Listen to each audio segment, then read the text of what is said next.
Greetings folks, Flying Doctor here, hope you're doing okay. Now, one of the requests coming through in the comment section is, can I do a cold and dark start for the H145? And the answer is yes, I can. Welcome to the channel if you are new. Please do like and subscribe if you enjoy what you are seeing. I am going to take the checklist to a new level though. What I'm going to do is firstly show you the checklist and work through it on the screen here, which will make things a lot easier. It is possible, if you have the premium version of the GTN750 produced by PMS50, the premium version, you'll need the freeware version when you first load the helicopter, then you are able to have a few really nice and immersive additional features, and one of them is the ability to have the checklist appear on the screen. Now, H145 High Performance Group do a checklist, but the other thing that's really interesting is that you can customize a checklist. So I've customized their checklist. Hope that's okay with High Performance Group. Such a sort of supportive group over there on the Discord if you've not been over there before. And what I've done is I've just made things a little bit easier, put a little bit more detail in. It could well be that I release that. And others may be able to load that themselves and work through it themselves. However, it may well just be that simply having it on the screen next to what you're doing in the background is enough. So I hope that is useful for you. Now, one final thing. I am aware that we actually have almost exclusively men viewing the channel. I'd love to see more women simmers. Where are you? More women simmers, more female geeks. However, but it does make me think, because we've made something of Roger here. I call everyone in the aircraft Roger. It's just so much easier. Roger. Anyway, and we did talk about Roger here, and Roger hoisted the other day, was with the hoist, and gave himself some sores, and we began to feel sorry for him, really. But in all fairness, I just thought that there's some kind of responsibility here. Because I can also see the age profile as well, gents. I can see the age profile out there, and well, anyway. But the main thing I would sort of say is that whilst we're thinking about our checklist on the H145, in the interests of public kind of health and general safety, I would be saying to Roger, make sure you check your own undercarriage, mate. Okay, there we are. Yeah, your own undercarriage. Yeah, you may well look down. Anyway. No more about that, really. Just check for lumps and bumps, and we'll carry on. Just be glad that I didn't ask you about your stalls. Anyway.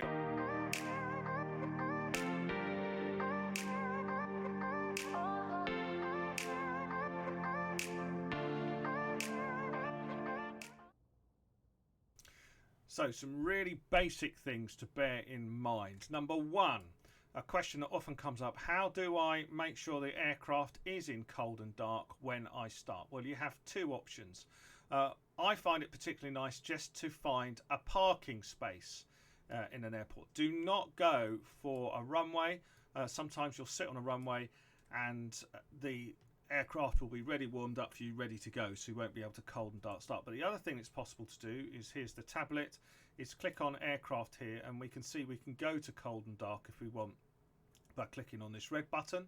There we are, red button there. I'll zoom in even more for you so you can see it cold and dark here, but also you can have ready for takeoff. Now, the other thing that I would strongly advise you to do is that you have, and cycle through these, you have in the sim, if you press Control and then the number 1 right through your numerals, you'll find that there are set views that are already there within the sim that are useful. So, for example, there's looking down at the GTN750. We'll be using that. There's looking up at the panel, the bewildering set of kind of knobs and buttons and switches and everything. And then if I click on 3, I can get towards the fuses. This is interesting here. It's the light, should you need that if you are actually properly in the dark. And you can cycle through. There I am cycling through all the options there. So in a way that's helpful. But one of the things you can also do is you can set your custom views. And the way to program those is to press Control, hold it down, press Alt, hold it down at the same time, and press a number. And that means that when you press Alt and the number that you pressed, you'll find that the view changes. So there's a slight change for me there. That's just to make it easier when I'm using the Alt key, so I know how to get back to the pilot view. But if I click on 2, you'll see a slightly different and more realistic view, which is what I want, of the GTN750. And classically, right up here, it's possible to get a view of the buttons and dials and knobs that are on the roof of the aircraft, and I find that's really helpful. My suggestion to you, if you're looking and needing a little bit of a reminder of how to move the camera in the first place, then there's plenty of sites that you can go on that can give you details about that. The one I forget is actually how to move the camera forward and back rather than zoom it.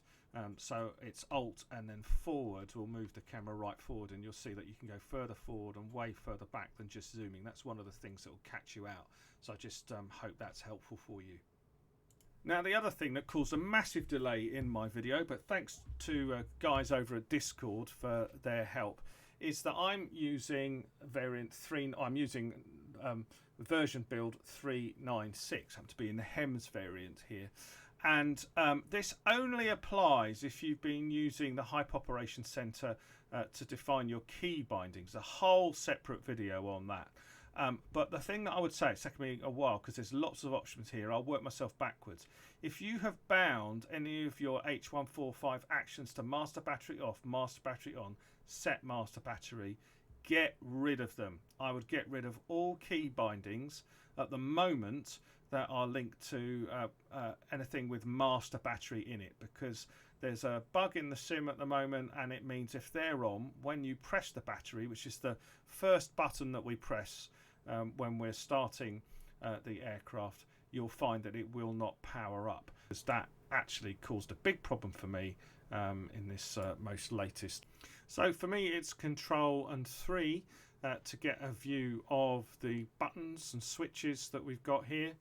And don't worry too much. If you look just beyond it, you'll find that you've got the wrong way there. You've got the fuse boxes here, and but we're not going to look at that and be worried about that. Just make sure these settings are accurate here. These bus ties and buses and generator switches, but there should generally be no need to change any of those. But we're going to have a look here, and what I'm going to do is I'm just going to demonstrate for you how to kind of read the panel, because it's not obvious, and very often there's just the array of switches just throws you. But the easiest thing is to keep your eye on the rectangles that are around the sets of buttons, because that makes it easier to get it right in your head. So we've probably got the most important button here for starting the aircraft, engage battery master. It's off and on, and then you push it forward and it will return back automatically when we do it. You'll see, and that starts everything off. Okay, we've got then a test panel. You can see here around, you've got this sort of rectangle around the whole thing. Okay, so we've got a test panel for the hydraulic systems in the aircraft, and there's two systems, system 1 and system 2, one in reserve. Okay, straight, simple, and off. We move those about during the test. We have our fire panel for the engine, engine 1 and engine 2, and two warnings. So if you pull the switch down, you'll get the first warning to signal that yes, we can detect that there's an engine fire, and then if we put it down further, we get the audio and the alarm together. So those are your fire tests. Okay, lamp and pre-flight. This will illuminate all of the lights on the dash so that we are able to make sure that everything is working. Obviously DC receipt is here, off and on. Never had a need to use it before. And then if we move over here, we can see that we've got an avionics panel, Avio Master Avionics. Okay, and we also have a standby battery, so relatively straightforward. But again, you've got two sets of avionics, one just to make sure that we're covered for redundancies. If we move along here, okay, it's not sort of kind of rectangle by anything, but we've got a switch here to operate the hoist and cable cut. We've got a carbo cook that is non-action. We've got emergency floats there. Fuzz Burn is really quite interesting actually, because in what it is, it's in the gearbox. You've obviously got hydraulic fluid, and during the flight you can find metal fragments can come off through wear and tear, and are there in the hydraulic fluid and can cause more damage. Now what it is a fuzz burn is an open kind of circuit, or the fuzz burn isn't. There's an open circuit in there with a magnet that draws the particles onto the surface of the circuit, and what effectively happens is that when you press Fuzz Burn, a charge is set across the surface where those particles are held to break them up even more and to restrict damage. So that's called a Fuzz Burn switch. There we are. That's something that I really learnt. Next one, you've got this LAVCS, but basically it's anti-vibration system, LAVCS. Okay, more precisely, it's the light helicopter, so it's LH, anti-vibration control system. Okay, it does what it says on the tin. So you can have it set to pilot, or if you've got passengers, you switch it to passengers as well, and it makes for a more comfortable ride. And then you can see here we've also got a wiper switch as well, fast or slow. I love that simplicity of that one. Okay, the next set of settings that we've got boxed is clearly labelled ventilation here, and we can have air conditioning on and off. We can have cockpit ventilation. We can have passenger ventilation being on, and we can have heating as well, BLD HTG. So yes, what this is, it's called the PITOT static system, and HTG is heating, and we can see a switch there for co-pilot and co-pilot. It's easier to show this, but effectively, if you look at the front of the aircraft, left and right, you'll see two tubes that are sticking out. I'll try and show them for you. There's the one on the pilot side. I'll zoom in for us. There we go. So you can see these little tubes and a little notice saying hot and caution. One on the opposite side as well. You can see there, just looking down into the footwell. There's an external view. You can just see them here and here. So the PITOT static system is used to measure the aircraft's airspeed, altitude, vertical speed, and feeds in therefore to the airspeed indicator, the altimeter, vertical speed indicator. And how does it work? Well, at the beginnings, all very sensitive instrumentation, but at the beginnings we need to get air, free flow of air, right into the what is a nozzle here at the front, and then the air comes through and then flows over and is passed through the various different pieces of instrumentation. So that's simply the PITOT system. And of course you can see a problem here because we're not going to get unrestricted airflow if these start icing up. So your PITOT system keeps all of this preserved, so make sure that you do actually get accurate readings when you're flying. Interesting to know. Okay, the next one along, the IBF. I'm just getting into too many medical parallels. It's not IBS, that's something else. But IBF, inlet barrier filter. Okay, you've got two of these either side of the aircraft here, and they can be open or closed or set to normal. To be honest, I don't know what the recall button does, switch does. Let me know if you do. Simply they are filters in place outside the aircraft, and this is no more than a guess here. I haven't been really able to find much more out, but there's clearly a filter there, and there's also this kind of these materials over here as well. But it's possible to adjust the settings on these, well, very crudely. But effectively what's happening is that the air going into the jet engines is being filtered, and that's advantageous if you're in, for example, a sandy environment or a snowy environment. But I did read some feedback on an accident that was caused, and actually because they can end up suffocating or limiting if they get clogged, they limit the air intake and therefore cause a problem. And so you can vary these settings effectively. That's what the inlet barrier filters are. Okay, this next rectangle that we're looking at is the fuel, as you can see here, and we've got two switches, one for each of the engines for the prime pump. So when you start the H145, you have to inject the fuel into the engines, then you ignite it, wonderful kind of sound, and then effectively, we haven't got time to sort of look at how the jet engine works, but effectively, because of how the mechanics work within the jet engine, the power is generated automatically for injecting the fuel. But in order to get it started, you need to prime it. So 1 and 2 there. You've got forward and aft here. Exfer is transfer pump, forward and aft there. It's Moving on to the next little rectangle audio. This is the anti-collision aircraft system. So it's aircraft in the air. I'm not sure, there's nothing there at the moment. And then the terrain avoidance warning system. Okay, so what this will do is you'll hear terrain quite often if you don't make any adjustments to this in the sim, but that is simply there. And then you've got external lights. Okay, so that's all easy all around this rectangle here. So high intensity searchlight, HISL, landing lights there, strobe lights there, position light on, so sometimes known as nav light, I think, as well, and anti-collision light on or off. Bottom row, we're into internal lights. So we've got cargo, so we've got passengers, whether the passengers are there, and often cargo, so the lights there. The emergency external lights there, so armed and on, we can switch that too. And internal lights for the instruments, you're able to increase the brightness, and we switch here. This is the switch for day where we don't need the light, and then night navigation as well. And finally this little light here, which is kind of like your interior light, just in case you, I don't know, want to check your eyelashes during flight, I guess, or maybe something more important, read a manual map. Okay, so here we are back in the pilot seating position. We're going to take it now to the overhead, there, and that's for a far more realistic view. And the first thing we need to do is to click and engage the battery master. So it's on, and then you need a second to press down to the bottom, and you should see the systems come alive.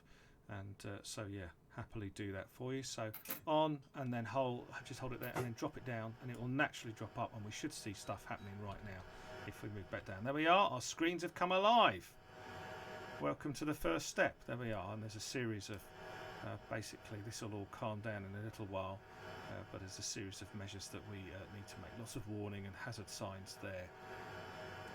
And as I said earlier, it's possible to get a checklist designed into the 750 if you've got the premium version. Simply click on utilities, click on checklists, and the checklist that we're going to use is going to come up here. Just a hint for you, don't concern yourself too much with trying to get hold of this scroll bar there. It's a bit of a difficulty. You've got some up and down buttons here. But let me just show you quickly how, if you want that, we'll work through it anyway, but if you want that, how you can find your own checklist from the H145 Hype that provided the H145 checklist, or your own checklist as well. And I have to confess, I'm going to make this far more simplified than it actually is in reality. But if you go to the PMS50 website, you'll have had to go there anyway, or maybe not actually, depending on how the Hype Online Centre is working, Hype Operation Centre is working. But I think you still have to go down and manually download your GTN750 for Microsoft Flight Simulator 2020 and plop it in your H1 in your community folder, and the H145 will find it. Going down to just to move down to the bottom here, you can click on checklists. It says get available checklists. These only work, I think, in the Premier model, which is well worth getting. You can see my other videos on that, and you can see right at the top there, it's got Airbus H145 High Performance Group and the author there, and then you can just download that.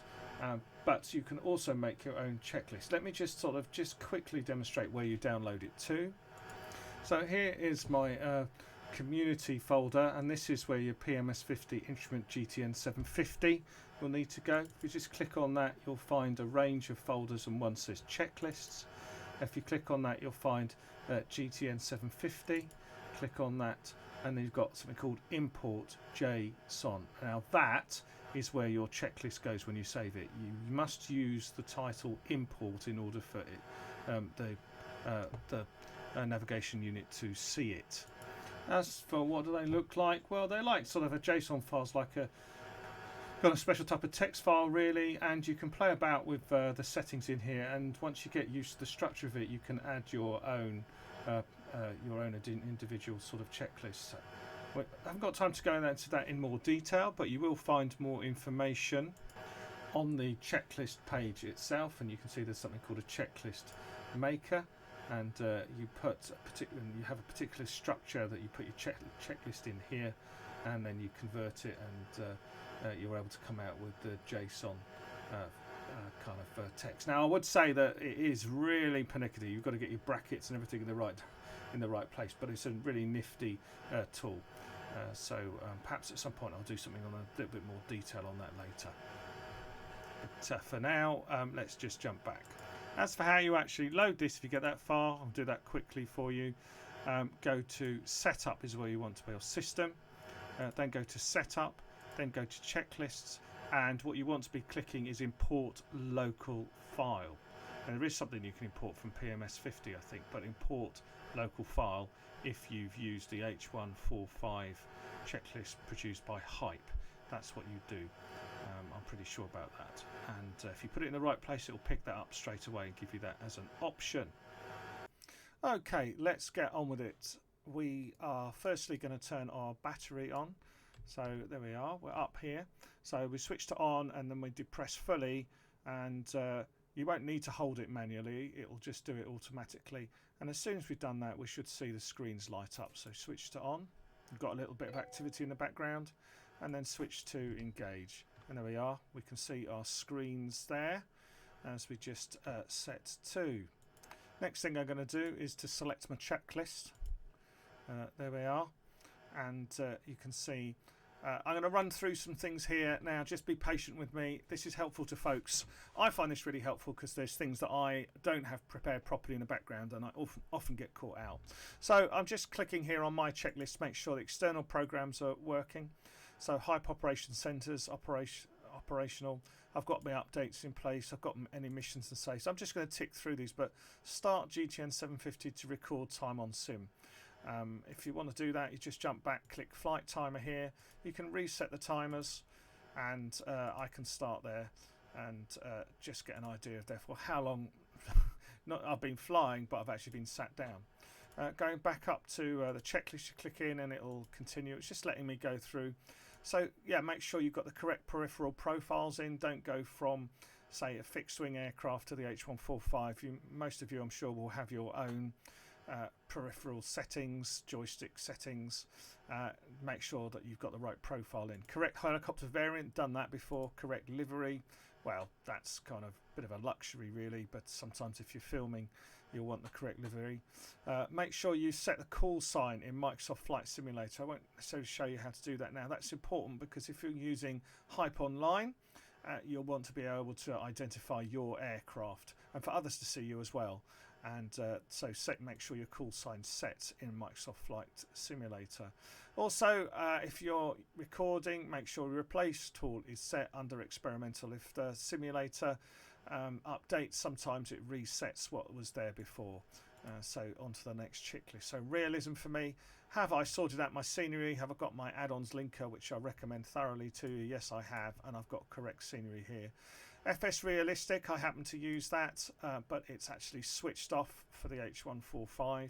I use global airport textures, AccuSeason. So it's just making sure, for me, I know it's nothing to do with the cold and dark that you're looking for. For me, I find that really helpful.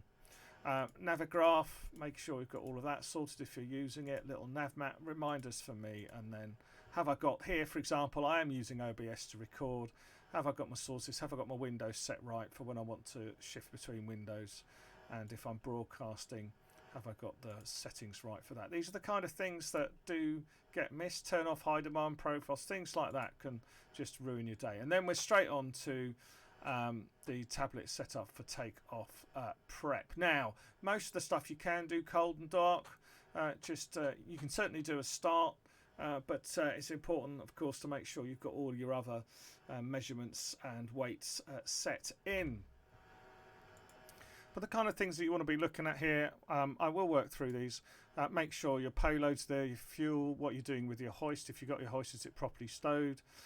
Checking that you've installed the right equipment in the aircraft, your units that you're using, the software that you are using as well, and other miscellaneous things. We've also got options here that won't work with the buttons. For instance, anti-collision checks, anti-terrain, early terrain warning systems. They need to be instigated within the tablet themselves for them to function using the buttons in the sim. So important to know that. Your damage options, your stability as well, and all the way through. And so I have a checklist, a simple checklist for me. But just as a reminder, if you go across here, there we go. Let's just open the tablet and I'll sort of show you. Oh, we're already set up there. If you want to find that, go to aircraft and you've got your settings here, and I work you through the crew and payload things here. One of the things, there's your hoist, whether it's stowed. You've got fuel levels that you can put in there, the individuals that you want in the sim itself. There's your equipment here. I do certainly mention whether you want the head management display, because that needs to be separately installed if it's in or not installed. But the thing is, if you press install, it will automatically come up over your head, if you see what I mean. So you can change that whilst you are flying. Options, the units are important that we sort of mentioned before, and you've also got some options down here. So anti-collision system, you can install that. Terrain awareness, I mentioned, you can install that. Now I'm not quite sure, but I think that unless you signal this in the tablet, you won't find buttons being operational in the sim. Finally, setup here, straightforward, but you've got your stability levels to set, and I set them. So this is for your cyclic, for your tail rotor, and for your collective. And I find that I need to do that. So they will muck up my day if they are not present. So just like good old Blue Peter here in with the BBC in the UK, here's one I prepared earlier, and so that's all just sorted for you. I'll save you the trouble of having to look through the list yourselves. Also, you want to think at what point you want to input your passenger weights, because you can do this within the vehicle management system. I'll show you how to do that, but your cargo weights and your fuel will come off the tablet. But let's just look at passenger weight first.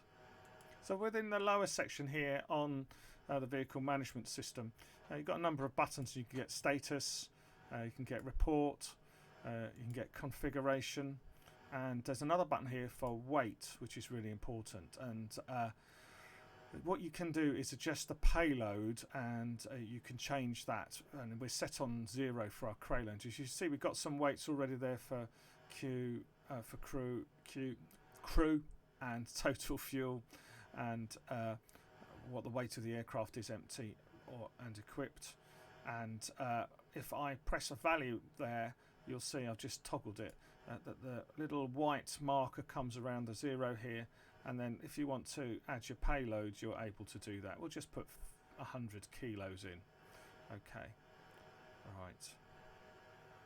So you're able to do that. Previous button's important here because we're going to use this when we actually start the engines, this measurement of N2. Let's just drop down then. Right, so we've done passenger weight, and we go on to the next checklist. So we've located the battery master overhead panel. I showed you where that was before. We've clicked down to engage, and then we're looking to check the lower flight navigation display, FND, for power up test OK.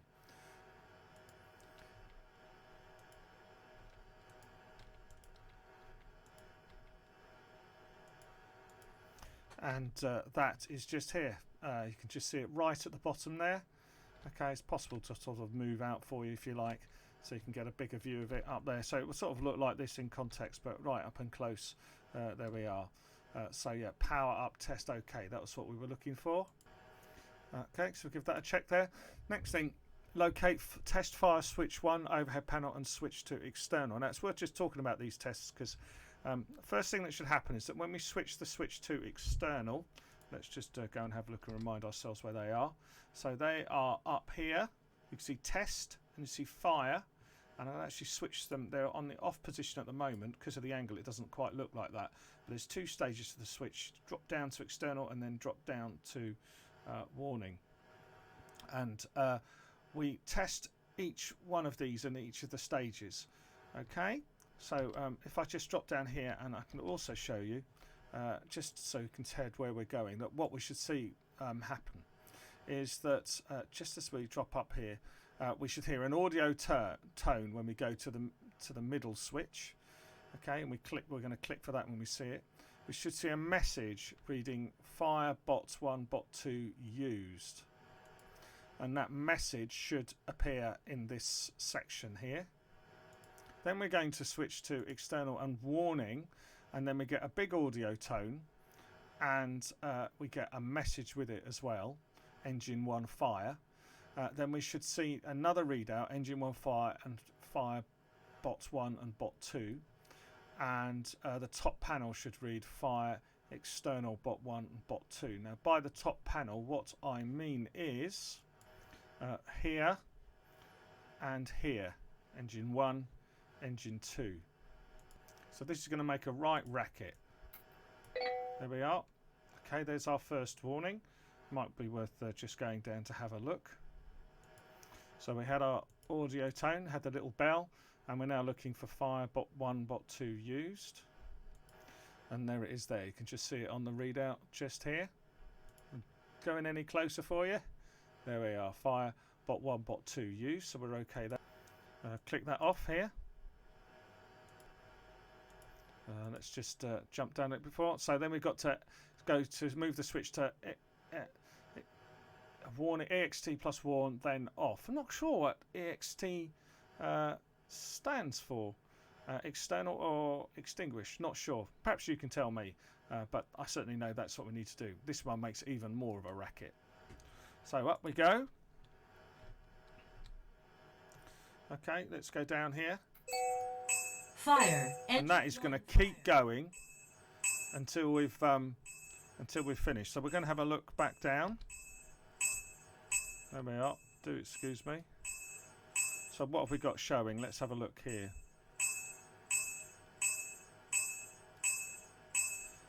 Engine 1 fire. There we are. Confirm audio and turn engine 1 fire. Did we get the audio? We did. There we are. So we can confirm that. Readout say engine 1 fire and fire bot 1 and bot 2. Okay, engine 1 fire. There we go. And we've got fire bot 1 and 2 test. So we can click out on that one as well. Top panel reads fire EXT BOT 1 and 2. That's the one that's easy to miss. There it is. Can you see? There we are. Just zoom in even closer for you. We can see that there. That's what we're looking for right there. So now that's really irritated us all. Guess what? We're going to do it on the other one as well. We're going to move it to off for that particular test. And we're going to come back down here. So there we are. And then repeat for test fire 2. Right. There we are. Right, okay, so up we go. Well, I didn't mention there that we need to return it to 0, but it's kind of... You could return it just to the first stage, but I've returned it to off. So again, let's have a listen. If we drop this down.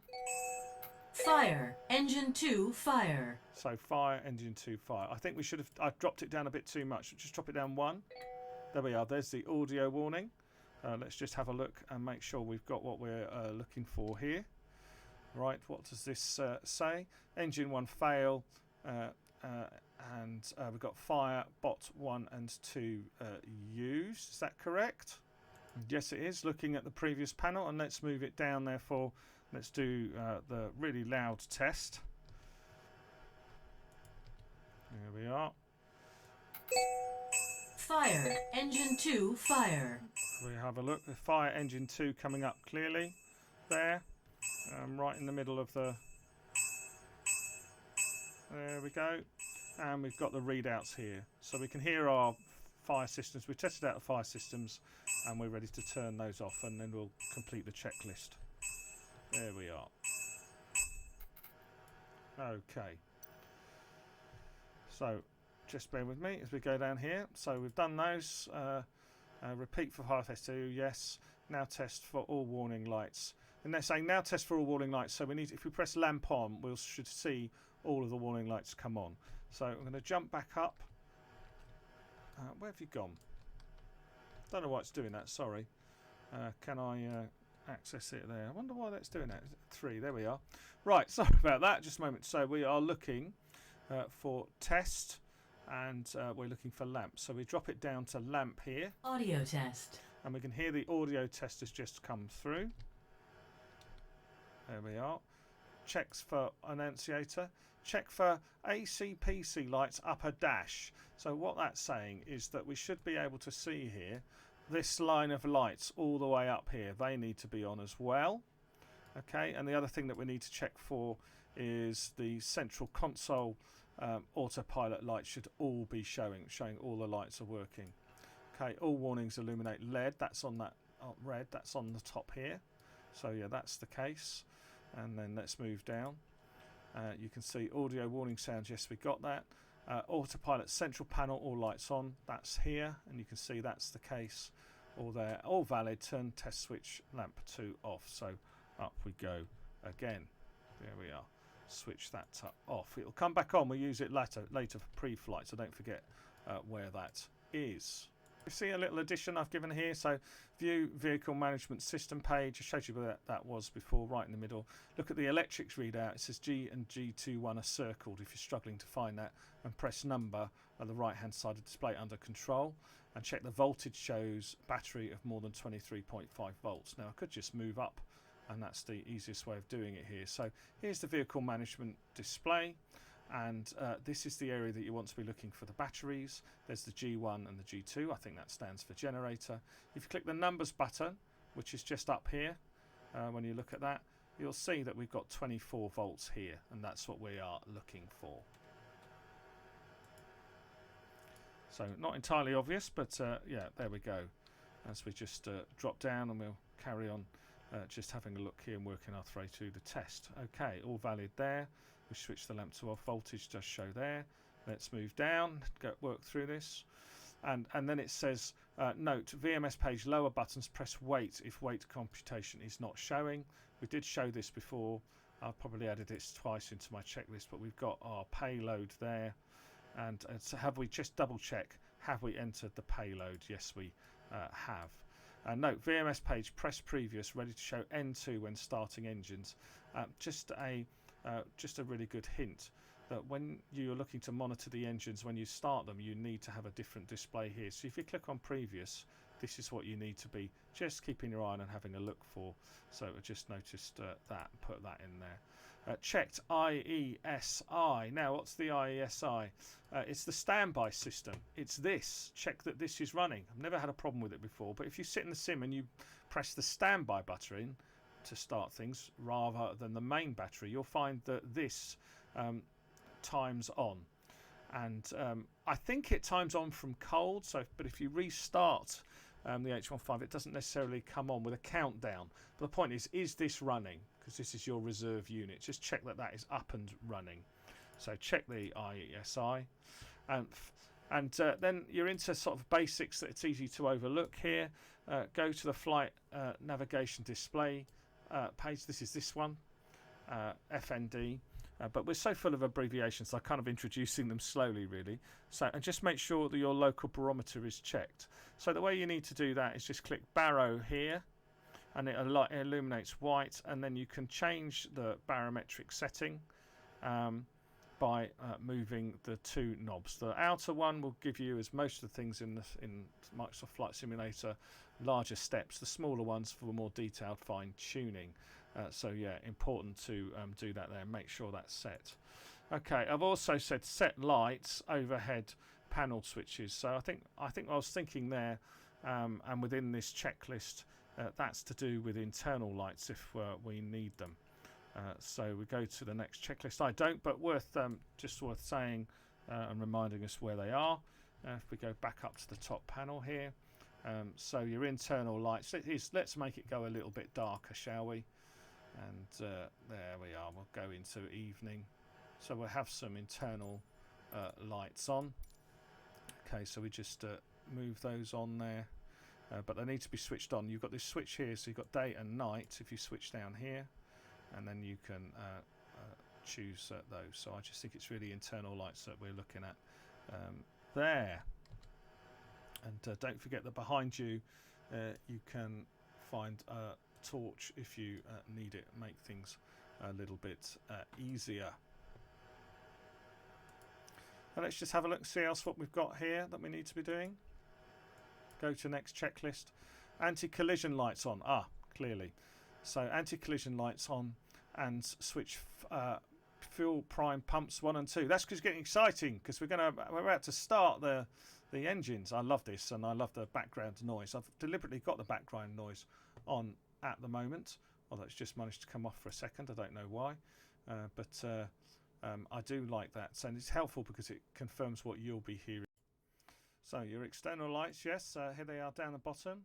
Don't forget. So there we go, nice and close in. We're looking for the anti-collision lights as we start to make things whir in the helicopter, but also you've got your fuel as well. So don't forget up here, your prime fuel. You turn this on, and then we're ready to go. And we've got that audible alarm as well.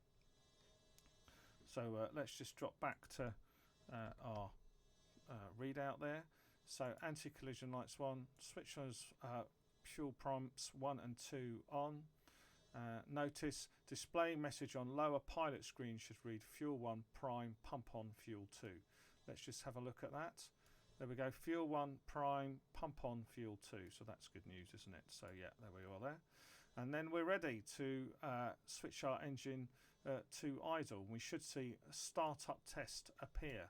I'm just going to come out a little bit, and because we're also need to observe the VMS readouts, it's just worth watching across here. So what we're looking for, an increase in temperature, okay, and that'll be shown up here, an increase in oil pressure as well, and they've got engine oil down here and master gearbox oil pressures here. You're also looking for increases in N1 and N2, the pressure of the gases going through the engine, N1 and N2. I think that's what it is. I'm not sure how it's measured, but we're looking for facets of critical measurements with the engine. And we're also going to watch for a flag that appears here. You can see at the moment we've just got these green flags at the top here, and they will go in for each of the engines as we start them. They'll go to start, and then they'll move to idle. Okay, and then we'll see these engine 1 lights drop off, and these failings come down. We'll see rotor RPM even when we're in idle with both engines. That will remain. That won't disappear until later on, until we are actually in flight mode. So excited? Well, off we go. Notice that they've got latches here, and we do need to put the latches across afterwards. Easy to forget, but let's just have a look here and see what we do. So let's start with engine 1 then. Let's push this into idle. Oh, I love this.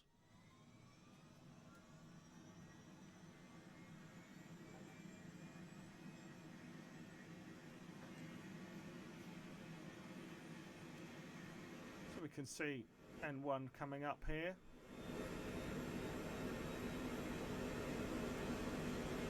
And you can see N2 here as well. Temperatures coming up. Engine oil temperatures coming up.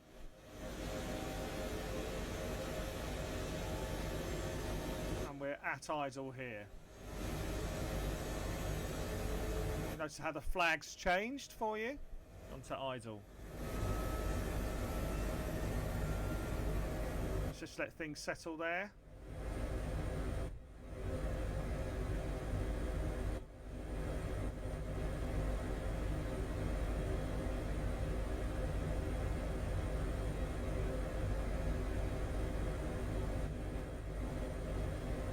So we're going to repeat that for engine 2.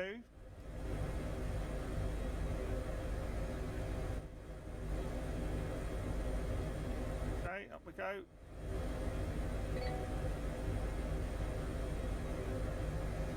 See start showing.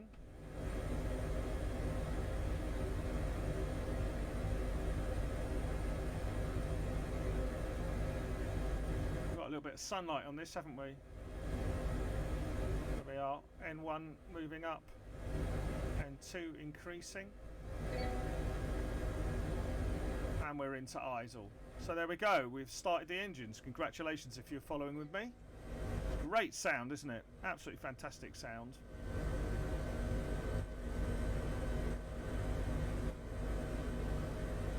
Right, repeat for engine 2, done that. Main switch to idle. Now let's just have a look. we've checked the VMS for start then idle, and the startup test should be displayed, which we're not seeing here. I think we've missed it as things have moved on. We'll tick it anyway. And now we test the hydraulic systems. Now the way that we do this, if you remember, it's much like it's just a single move. Let's just have a look up here. So we've got our hydraulic systems, which are along from next to the battery, but in the tests section as well. Really simple, this one. We move it up to system 1 and make some observations, see what happened, and then we move it to system 2. There we are. Move to system 1. We heard an alarm there. Okay.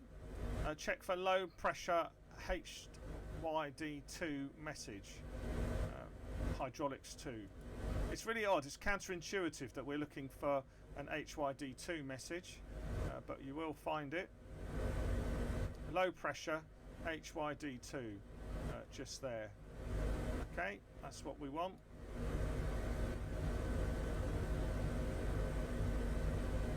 And then we move to system 2 switch, so we test that, go up, back up again, and we'll just move up then.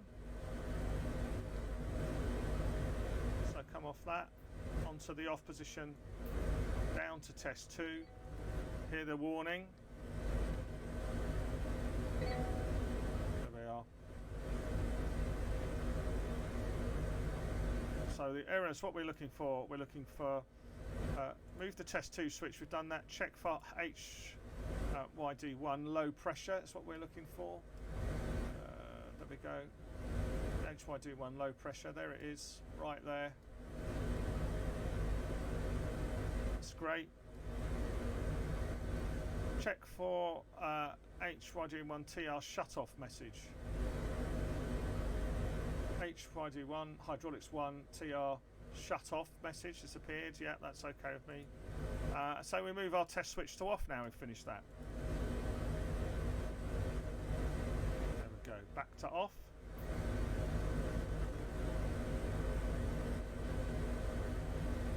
Okay, so that's done.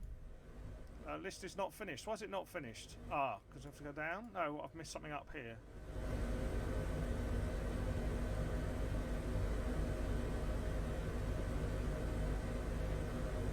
I've not done these. There we go. Okay, after engine start, we move fuel pumps to off. We don't need that because the fuel is now cycling itself. It's kind of self-perpetuating as a result of the engine now having started. And we switch our transfer pumps on. That's forward and aft. I showed you where those before, but we'll have a quick look at that. Let's just pop back up. Okay, so it's fuel fine pumps off and transfer on. There we go. Got another little warning there for us.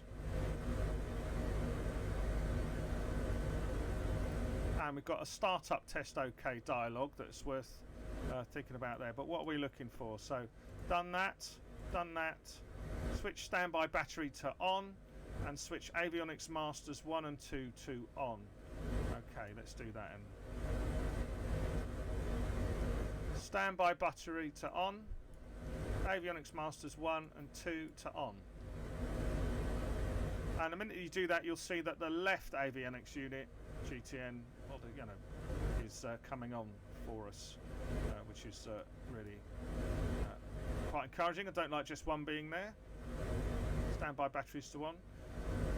Avionics master 1 and 2 is on. Anti-vibration switch to pilot. Well, let's just do that one then. There we are, on there. Okay, let's have a look further down.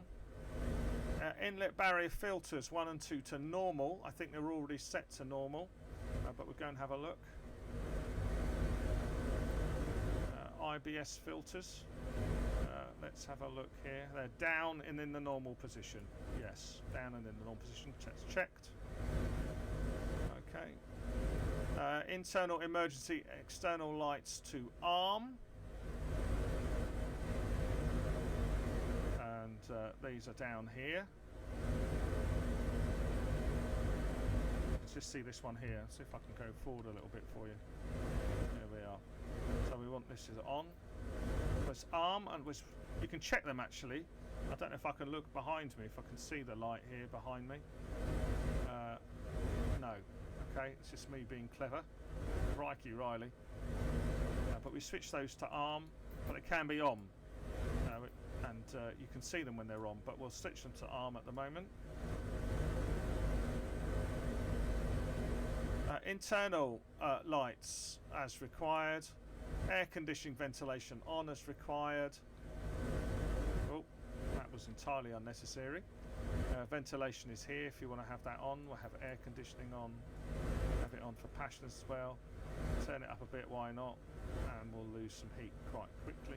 Obviously it's a hot day for us. There we are. And go to next checklist. And pre-flight procedures. So this is a good one.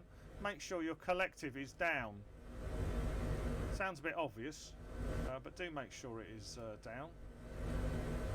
Move test switch overhead projector to lamp, and then we're checking all of the switches once again. So let's just do that. Switch down to lamp again. Audio test came on.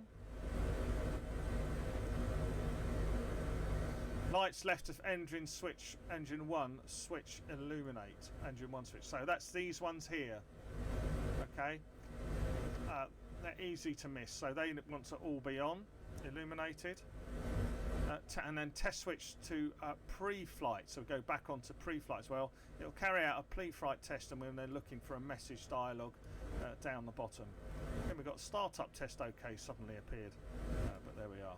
Not quite sure about that, but doesn't really matter. Let's get our test switch back to flight. There we go. Off and then pre-flight. There we go. So we've got pre-flight test that should be being carried out right now, and you can see that down here. It's saying pre-flight test. We need to wait, and then it will say pre-flight test OK. Notice it's picked up the fact we've got air conditioning as well. Okay, so we've done that. Wait for pre-flight test OK, which has just appeared. Can you see? Pre-flight test OK.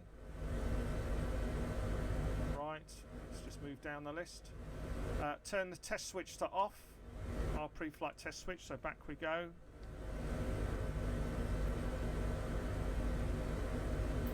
There we are. Now these are important. At the moment, it took me a while to sort this out, and a couple of recordings of this, dare I suggest it. You can see up on the right-hand side here, we've got these warning lights concerned with the autopilot and the stability system, which we do not want there. Okay, what I effectively need to do is that we need to switch the autopilot background systems back on, because they don't come on by default. So I'm just going to move again to the center console here, and you can see here we've got it's actually counterintuitive because it's saying check it's on, but for the auto trim and the autopilot backup and systems 1 and 2 to be on, you're looking for them not to be illuminated. It's just really weird. So what needs to happen is that one is not on anyway, but these need to be switched to from the off back to on, and when you do that they won't light up, and then we should see changes here in the top. Okay, I'm going to try and find a setting for us that's easier to see what's happening. Okay, so I'm just going to click on this off here. We should see some changes up here. Sorry about that coming through. So click off there. Click off there. We've got 3. That's what we should have. 3 green, and click off there. And we should be fine. There we are, and we shouldn't see anything there. So we click down here to acknowledge that we've done that. By the way, if you make that mistake, and you have those and you don't have any stability and you try and get off the ground, I'll tell you, it's ever so amusing. Not really, really frustrating. Took me ages to sort that out, but just need to make sure all of these panels here are, all of the lights here are off. Let's see what else we've got on the list down here.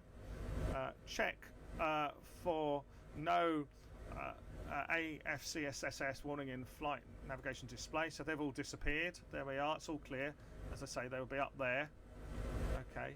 Emergency floats, luxury only as required. Well, I'm just taking that as red. Searchlight as required. Don't require that. I mean, this is worth why I put it in earlier in the tablet options, because you ideally need to sort that out earlier. And then just for me, just a few warnings to make sure that I've got my flight plan sorted. Check all my waypoints in my flight plan. There's a whole other tutorial on using the GTN750, but always good to do that. Set your comm source, set your nav source, set your speed, and certainly worth doing that before I start, although really this is about a cold and dark start. It's not about necessarily these sort of additional settings, but check your speed, an opportunity to put in your Alt-A and your vertical kind of altitude that you want to aim for, any sources, just making sure that they're all in so that when you take off, clearance as well if you're using it, set your transponder. And here's the important one that easily gets missed, is that you want to switch your engine 1 and 2 to flight. Yes, of course it is switched to flight, and latch it as well. So there we are, switch to flight, and you can hear, you can see the increase there. Notice a dial up here on the top, and notice that it's black. Okay, and notice that there's a change here in the icon. So if you ever end up on one engine, you'll find that it is capable to fly on one engine, but you'll find that the readout changes here. Click this up to flight again. There we are, and we'll see, I call it the bucket appears, and switch the latch in. There we are. And final few checks just to see what we're supposed to be doing. So we've done that. Check that our strobes are on, our landing lights on as required. So we go back and have a look at our lights now. We've got our anti-collision lights are already on from the outside. So yeah, here's our anti-collision light on the outside, just so that, we didn't show that earlier, just so people are aware that stuff's going on. Stay away, and we've got whizzing helicopter blades, which is a pretty good single, but that's on. We're going to move, and we're going to add some additional lights just before we take off. Yeah, so now we put our landing lights on, strobe lights on as required.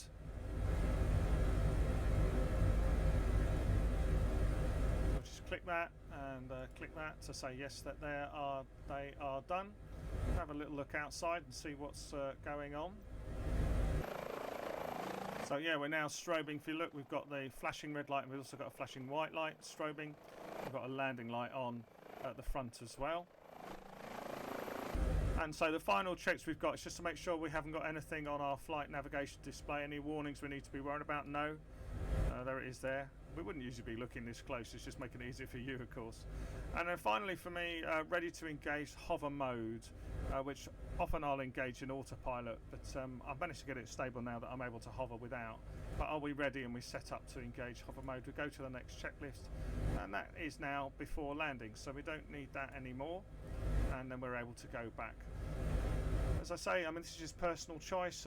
You may well wish to have a map showing, and also I tend to like to have the weather showing or the terrain showing as well, but that will come through on the map anyway, so we'll have a little bit of weather to see what's going on. Once again, that is available in the Premier version, but there we are. So yeah, we're pretty much ready to go and fly. And so yeah, let's come back here, just have a look outside. There we are. Now I'm into free flight now. So I hope you enjoy that, folks, just as we do begin to hover here. And I'm just going to move this on. So by preparing for hover mode, sometimes if you're going to use the autopilot options, well, they won't show until you're off the ground, and then you'll get the GTCH option to come up. And I like to have it set ready for that if I am going to use it manually.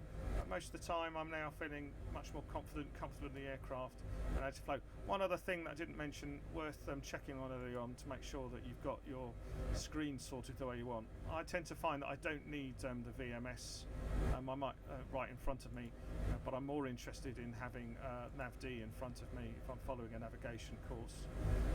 And then of course if you're into missions, you may well have the missions page up within the sim anyway. But we'll just leave it at that. Thanks a lot, folks. Hope you enjoyed it, and we'll just now have a little flight. So there we are.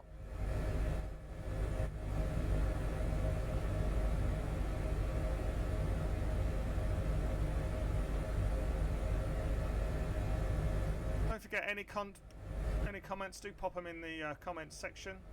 It's taken quite a lot of time, this video. I've really been interested in helping other people and trying to simplify all those abbreviations. If you've got any questions, do pop it in the comments section.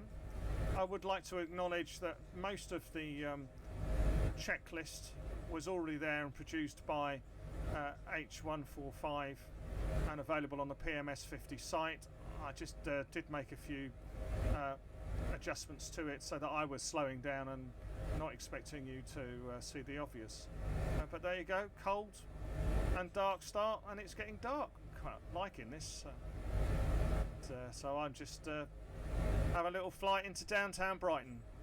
Folks, thanks you so much for watching. Thanks for all your support. Do please subscribe, and yeah, make sure, as Roger and I no doubt will talk as we carry on our journey, do make sure as we think about checklists, you're looking after your own health as well. And for this episode, yeah, make sure you check your undercarriage for lumps and bumps and everything else. Take care, folks. Stay safe. It's been great to be with you.